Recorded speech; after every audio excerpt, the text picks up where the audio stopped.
নমস্কার। আজকের আমি তোমাদের কাছে চিলি চিকেনের রেসিপিটা দেখাবো, কিন্তু আমার মেয়ে আজকে চিলি চিকেনটাকে অন্যরকম পদ্ধতিতে করবে, আমার নিজের মেয়ের বুদ্ধিতে, বুঝেছো? তাই তোমরা দেখতে থাকো আমি কি কি জিনিস এতে অ্যাড করছি, তোমরা দেখো। হ্যাঁ, প্রথমে আমরা চিকেনটাকে ম্যারিনেট করে নেব। 500 মতন চিকেন নিয়েছি। 600 এটা বোনলেস। বোনলেস চিকেন নিয়েছি, একদম ধুয়ে পরিষ্কার করে নিয়েছি। আচ্ছা, এতে একটু আদা আর রসুন বাটা, আমার মেয়ে কিন্তু সিলে বেটেছে। হ্যাঁ, রসুন আর আদা বেটেছে। আচ্ছা, তাতে একটু গোলমরিচ নুন দিলাম। পরিমাণ মতো নুন দেবেন আপনারা, পরিমাণ মতো নুন দিলাম। আচ্ছা, আর একটু সোয়া সস, এই যে সোয়া সস দিচ্ছি এতে 1 চামচে সোয়া সস। আচ্ছা, এতে 1 চামচের মতন গোলমরিচের গুঁড়ো। আচ্ছা, ফাটিয়ে দিয়ে দিচ্ছি।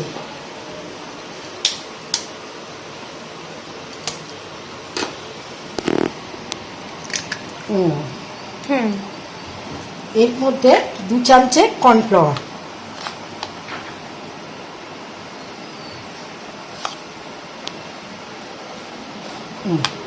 এটাকে মেখে নিয়ে ম্যারিনেট করতে বসিয়ে রাখলাম, কিছুক্ষণ রেখে দিয়ে।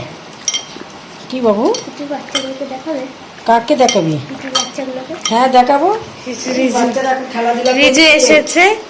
এই যে এটাকে প্রায় 10-15 মিনিট ম্যারিনেট করতে হবে। তারপরে আপনাদের দেখাচ্ছি, আপনারা সঙ্গে থাকুন। এবার আপনাদের কাছে দেখাই, এইগুলো একটা পেস্ট বানিয়ে নেবো, থেচা বলে। এই যে কাঁচা বাদাম নিয়েছি, ভেজে নিয়েছি প্রায় হাফ কাপের মতন, অনেকটা কাঁচা বাদাম নিয়েছি, 8-10 কোয়া রসুন নিয়েছি, আর কাঁচা লঙ্কা দিয়েছি। কাঁচা লঙ্কা এখানে 12 থেকে 15টা নেওয়া হয়েছে। আপনারা যদি আরো কম বেশি নিতে চান তাহলে নিতে পারেন। এবার এইটা দিয়ে একটা পেস্ট তৈরি হবে। এই পেস্টটা এটা মহারাষ্ট্রের রান্নায় স্পেশালি ব্যবহার করা হয়। চিলি চিকেনের সাথে কিন্তু থেচা হয় না, কিন্তু আমরা এটাকে এরকম ভাবে একটু ফিউশন করে রান্নাটা করছি। এটা খেতেও ভালো হবে। নুনটা দিয়ে দাও, আর একটুখানি দিয়ে দাও। কি দেবো?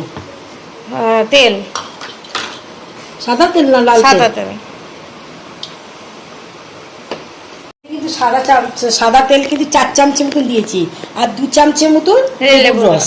তা আমার লেবুর রসটা একটা কেটে নিয়েছি, এটার মধ্যে রস দিয়ে দিলাম। এবার এটা কিন্তু একটু জল পড়বে না, বুঝেছেন? এইটা দিয়েই ঘুরবে। শুকনো পেস্ট, এটার একটা পেস্ট বানিয়ে নিতে হবে। হাতটা ধুয়ে নিতে হবে। আমাদের চিকেনটা 10 মিনিট ম্যারিনেট করে রেখেছিলাম, আর কালো কড়াইটা বসিয়ে দিয়েছি। এই কড়াইটাতে খুব ভালো ভাজা হয়, এই কারণে আমরা কালো লোয়ার কড়াইতে আমরা এইগুলো ভাজাভুজি করি। কড়াইও গরম হয়ে গেছে, আর তেল দিয়ে দিচ্ছে অনেকটা, বেশি করে তেল দিয়ে দিলাম। এই যে আমার তেল হয়ে গেছে, এইবার একটা একটা করে ছেড়ে দিচ্ছি।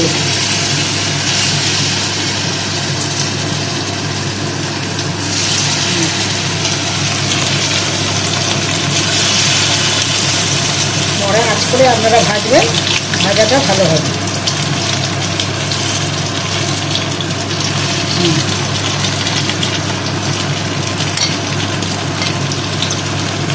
এরকম করে সবগুলো ছেড়ে দিতে হবে। এই যে আমাদের চিকেনগুলো ভাজা হয়ে গেছে। আমি একটু লাল লাল ভাজছিলাম, আমার মেয়ে রাগ করছিল, আমার মেয়ে লাল পছন্দ করে না। মেয়ে বলে কি মরা আছে, একটু নরম হবে কিন্তু একটু সাদা সাদা ভাব থাকবে। যাই হোক, সাদা ভাব না, মানে একটু বাদামি রঙের। আমি একটু লাল লাল ভাজছিলাম বলে মেয়ে রাগ করছিল। যখন মেয়েই আসলো, এসে মেয়ে 1 খোলা ভাজলো, সব ভাজা হয়ে গেছে। এবার ওই কড়াটা লাগবে না, কালো কড়াটা ভাজা করি, কারণ এই কড়াটা ভাজলে না ভালো ভাজাও হয় না, আর এছাড়া বড্ড পুড়ে যায়। এই যে কড়া গরম হয়ে গেছে, এবার আমরা একটু সাদা তেল দিয়ে দিচ্ছি এতে। এটা একটু সাদা তেল দিয়ে দিলাম, তেলটা আমরা গরম করে নেবো। তেল হয়ে গেছে। এবার আমি একটা বড় ক্যাপসিকাম নিয়েছি, একটা বড়, আর এরম সাইজের 2টো পেঁয়াজ নিয়েছি। মাঝারি সাইজের 2টো পেঁয়াজ নিয়েছি, আর একটা বড় ক্যাপসিকাম নিয়েছি। এবার এগুলোকে দিয়ে দিচ্ছি এতে। আমার চিনতেটা কি করবে?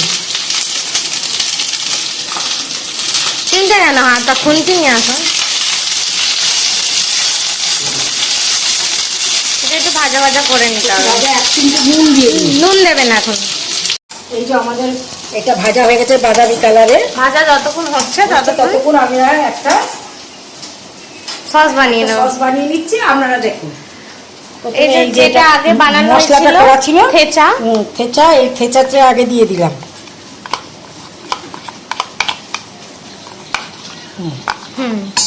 আচ্ছা, এর সঙ্গে একটু ফোঁটা ভিনিগার, এই ঢাকনার হাফ চামচের মতো, এই যে এইটুকু ভিনিগার। আচ্ছা, এর সঙ্গে 1 চামচে চিলি সস,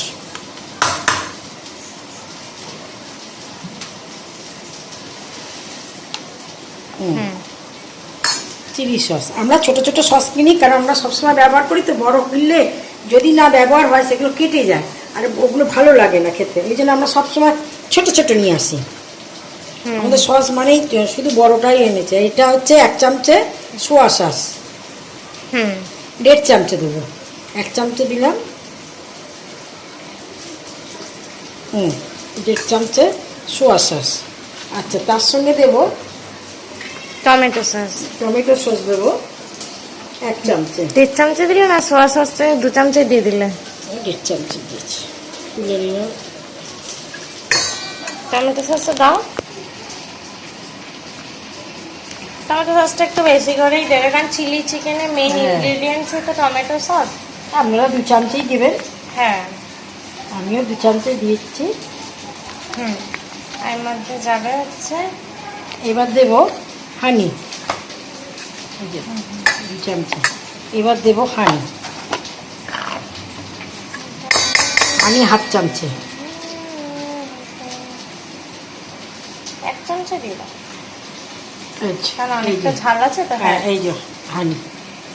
এবার ভালো করে মিক্সড করে নিচ্ছি।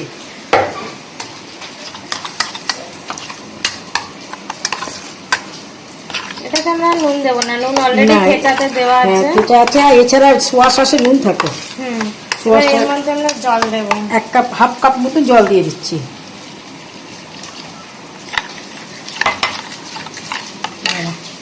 এটা একটু নাড়িয়ে দাও।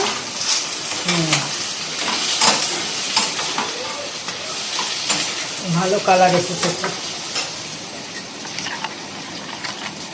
এটা মহারাষ্ট্রের রান্না তো, মহারাষ্ট্রের এই থেচা সসটা মহারাষ্ট্রে বানানো হয়। জল দেবো, কোনো অসুবিধা নেই, কারণ এটা তো রয়েছে, পিনাট রয়েছে, বাদাম, তো ওটা তো টানবে। চলো, এবার ওটা তো ভাজা গেছে, ভাজার মধ্যে এটা দিয়ে দাও।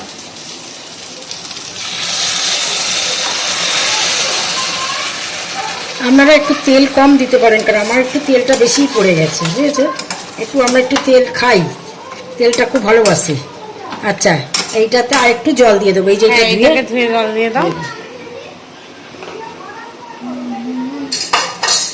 এইভাবে তোমরা একটু থেচা স্টাইলে তোমরা চিলি চিকেনটা বানিয়ে দেখো, তোমাদের কেমন লাগবে অবশ্যই জানিও। এই যে ঝালের যে টেস্ট আর সমস্ত কিছু মিলে মিশে হেবি সুন্দর খেতে হয়। জলটা মা দিয়ে দিচ্ছে, ওর মধ্যে ওটা ধুয়ে, এটা হোক, এটা একটু ফুটে উঠলে আমরা এটার মধ্যে চিকেনগুলো অ্যাড করে দেবো। এই যে আমাদের এটা হয়ে গেছে, ফুটে উঠেছে, গ্রেভিটা পুরো বানানো হয়ে গেল। এইবার আমরা চিকেনগুলো এর মধ্যে অ্যাড করে দেবো, যাতে চিকেনগুলোতেও ভালো ফ্লেভার চলে আসে। ফ্লেভার আছে, একটুখানি রসটাও ঢোকে। রস বললাম, কিছু মনে করবেন না, এটা দক্ষিণ 24 পরগনার কথা। আমার বিয়ের পরেতে আমরা বলতাম মাছের রস দাও, হ্যাঁ একটু রস রাখো আমার জন্য মাছের ঝালে। আর ওরা কি হাসাহাসি করতো, তখন আমার একটা যা বললো, না ওরও দিদি বিয়ে হয়েছিল বাড়াইপুরে, বলছে হ্যাঁ বাড়াইপুরে ওই দক্ষিণ 24 পরগনার কথা। আমরা যেমন এখানে যেমন রস বলে, সেটাকে আমরা গ্রেভি বলে, এখানে বলে, বা মাছের ঝালের রস বলে। আমরা বলি ওই কি বলি আমরা, আমার আগেকার কথাটা রস বলি, একটু রস রাখো আমার জন্য। এরা বলে কি ঝোল রাখো। এটা একটু হোক, তারপর তোমাদেরকে দেখাচ্ছি। হ্যাঁ, একটু ফুটে উঠুক, তারপরে আপনাদের দেখাচ্ছি। ঠিক আছে, এই চিলি চিকেন, থেচা চিলি চিকেন, হ্যাঁ থেচা চিলি চিকেন হয়ে গেছে কমপ্লিট। তোমরা দেখো, এটা কিন্তু নর্মাল চিলি চিকেনের মতো খেতে নয়, একটু অন্যরকম খেতে, কিন্তু খেতে খুবই ভালো হবে। আর তোমাদের যদি পছন্দ হয় তাহলে একটা লাইক করে দিও, একটা সাবস্ক্রাইব করে দিও। আর তোমরা অবশ্যই এটা বাড়িতে বানিয়ে খেও, তোমাদের অবশ্যই ভালো লাগবে। হুম ঠিক আছে, চলো টাটা।